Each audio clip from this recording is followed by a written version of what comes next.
let's just dive in. I want to take a minute and establish some vocabulary for spreadsheets just so you know the different words before we get in there. And that's when I look at this, I know that one box in a spreadsheet is called a cell, right? So a cell is one box.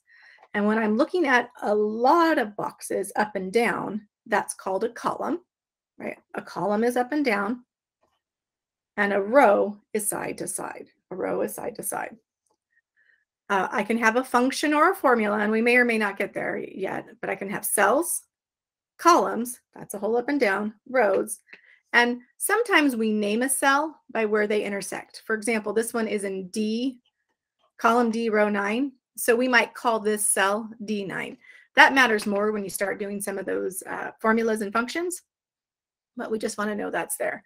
There's some tools, and as you look at the tools, it looks a whole lot like Word or any of the other tools. You've got options for font, color, lots of stuff like that. And we can do a lot of things with rows and columns that we're going to start right now.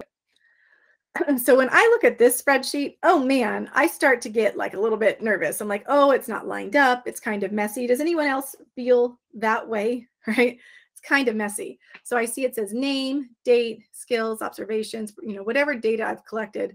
I notice that the spreadsheet is a mess. So what we're going to learn first, and you see across the tab, there's a you try, you try, you try. I've got 5 little challenges, but we're going to go through how to make this data look a little cleaner. And then we'll talk more about numbers and averages and whatnot. But let's just take a look at this because I want to make sure you see the basics here. The first thing I want to do is I want to point out the fact that when I look at my spreadsheet here, I've got a header row, but when I start to scroll, what happens? I can't see it anymore. Have you ever had that happen where you start to scroll and you don't remember what column means what because you lost your header row? So I want to freeze my header row. And if there's anything you learned today about spreadsheets that matters, I'll tell you this is probably going to change your world. I want to freeze my header row. And what I mean by that is I want to make sure that this row here becomes its own special thing. Because if I were to start doing some sorting, if I don't freeze it, skills is going to get sorted with, right? You see what I'm saying there? So I want to teach you how to freeze a header row. So when I'm looking at my spreadsheet, this gets a little bit different, but I want to pull down that header row. And it can be challenging, but so I use my cursor, and I'm actually turn off my giant cursor this so you can really see what it looks like. And as I hover my cursor around, I notice for a while my cursor is a pointy arrow. And then sometimes if I'm getting right between the 2 lines, notice that I'm right between the 2 lines, the row and here. I can also do it over here on the side. I know it's a little tiny cursor, but notice as you go between the letter rows, right? That's the titles, and that header row, your cursor will change. Pointer, hand, pointer, hand. If I grab that top row, watch this real closely, and then I'll show you again. Let me see if I can zoom it again. I'm not sure how well it works when it's zoomed, but I'll try. Yeah, see, so what I'm going to do is I'm going to take my little hand. It's a hand right now. If I click, I can actually pull a row down. Why does that matter? Why does freezing my header row matter? Now, when I scroll through my data, notice how that header row is frozen. Oh, let me do that again. This might have just changed your world. I want to freeze my header row. So I don't use the cursor. I wait till my cursor is a little hand, and I grab it and I just pull down one row. I can also do the same thing side to side. Like sometimes you need that to go side to side as well because you have data and you want to be able to scroll side to side, or you want to be able to scroll up and down and not lose your headers.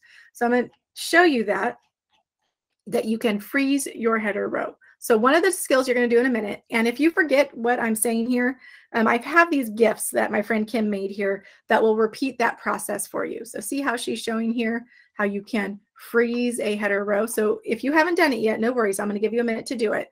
But one thing I want you to try to do is freeze your header row. Another thing I'm going to demonstrate how to do is how to kind of make your header row stand out. I want my header row to kind of be bold and stand out more. So I want to highlight those titles. And I can do things like use the fill bucket to make it bold, right? I can change the font color to make it stand out. I can make my font more bold. And notice the difference already, how that header row really matters, right? It's a lot easier to understand what's going on in this data. I know it's still kind of a sort and organization mess, but we'll get there. So we're going to change our header, right, by providing a nice, bold color, fill it in. We'll do that next. And the last thing we're going to do before I send you off on your little task is we're going to work on alignment. I want to wrap my text. See the difference here about how it wraps the text and makes it look nice. And I want to align my text. So the next thing we're going to do is wrap and align text. I'll give you a couple minutes to do all these things, but I'm going to select all my items. And one thing I love about this, this little box here, it's like, I call it the magic box, or some people will say it's like an omni box. The box that between A and 1, it's like the everything box, because when I click on it, it selects everything. I'm going to click away and I click on this box, right? The box between A and 1, and it selects everything. And I want to change my text so it's all aligned to the left. Oof. And I also want to change this so that my text wraps. See how this is like running over into the next thing? I don't like that. I want it to wrap around. So I'm going to use the wrap option, which is right here, and change the wrapping there. I can also change the alignment of these just by dragging it around. See how by just doing quick little updates here, I can really make this data easier to understand. I can wrap my text. I can align my text. I use my text wrapping.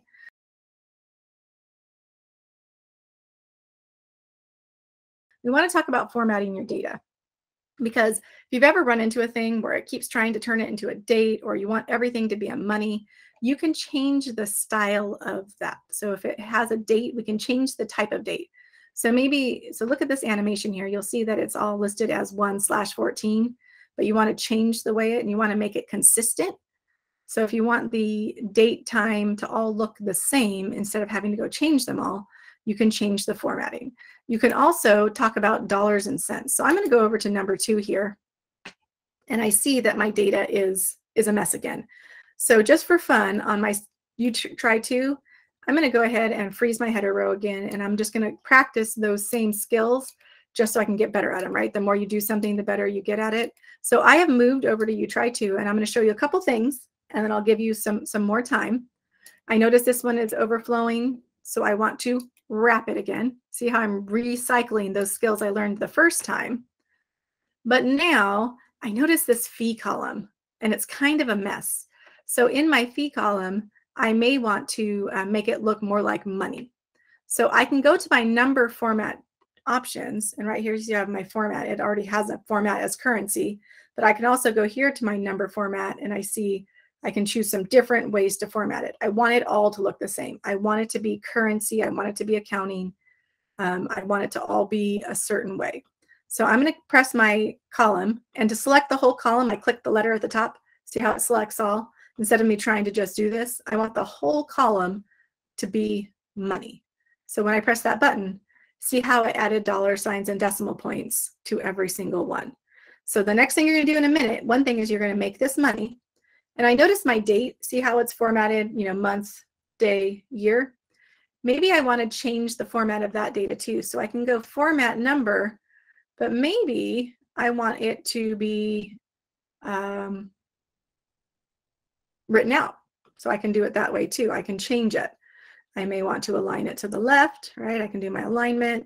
Maybe I want to center some things. So I can do some of the ones we've already learned and then some. So I can format my data. I can also start adding some cell borders. Cell borders are handy because I see this here, but I might want to like put in a paid column or something. I want to add that paid column. So I'm going to make a new column, and I'm going to put paid. And I can either do that and just leave it empty, or I can even, there's another thing I can do where I put in checkboxes. That gets really fun and fancy with the checkboxes. But I want to add another column here. So different ways I can go about doing that. But I want to add borders around this, right? I want to put borders here. So if I select my data, I can use the border button. It's one of the options at the top, and I can add some borders there. It gives me some options for formatting. If I want the line a certain weight or a certain color, if I want the line a certain thickness, but I can add a border, and that fills that in some.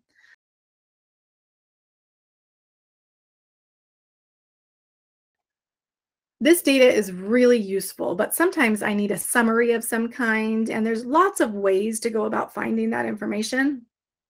But we're going to start with this really simple one, and that's find the sum. How many, what was the total amount of fees? And maybe I can find out how much I collected later. So when I want to know the sum of this, I'm going to put my cursor in this cell because that cell is where the data is going to land, right? I'm going to put it in this cell because that's where it's going to land. And I'm going to use an icon, and this is the function icon, and some people might refer to it as a sigma. You'll see, and I will zoom in. The function icon, it's a Greek letter, it's called a sigma, and you see it says functions. This is where you can find all your rules, all your things that will calculate for you. And there are tons of them here. There's a function that takes text from one column and another column, puts it together. There's a function that separates them. There are functions that summarize and count. We're going to keep with some basic ones like add and average. So when I choose my function button, you see it already tells me a couple things here. Oh, I want to find the sum. Man, it's already doing it for me. So it's saying the sum, and now it starts to speak some language, and I don't know what this language is. So it's trying to help me understand what, how to make this. But the really cool thing is that I can just select the text I want to find the sum of. And I see here, when I did that, it's saying, find the sum of column F2, right? We talked about the columns and the rows coming together, F2, from cell F2 all the way to sum F9. That's how formulas work. Now, we could spend 2 hours just talking about formulas, but I love just using the ones that are very basic and easy, that it will calculate for me. And it's already decided that the sum is this amount. So I'm going to press enter, and it's going to accept that. But I'll do it again because I know it's something that you're probably going to need to try a few times before you get. I want to calculate the sum of this. And so I use that function button to do it. Let me see if I can get there. I think I zoomed it too much. Sometimes that happens to me. Let me go over this way.